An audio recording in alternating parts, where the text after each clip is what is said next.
All right, let me quickly give you an overview of how I have structured this course and where you will find the content you're looking for.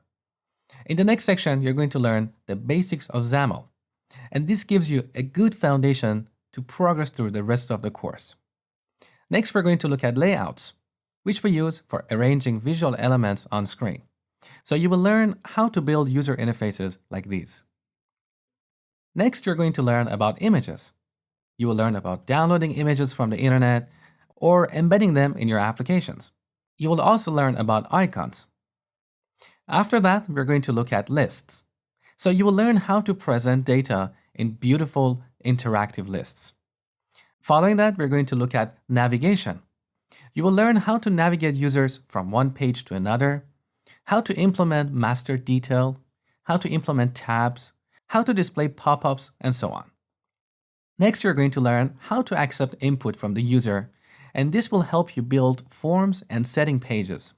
But we are not going to talk about saving or loading settings in this section. That's the topic for the following section.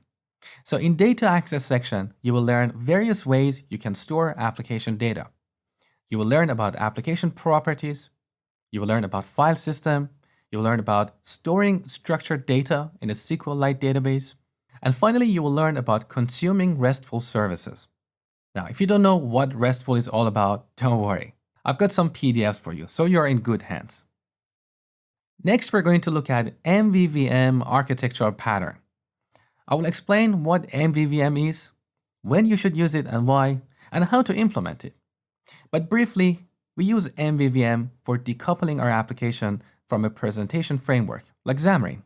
And we do this for testability. So at the end of this section, I've got a short video where I show you how to unit test your view models. More on this later.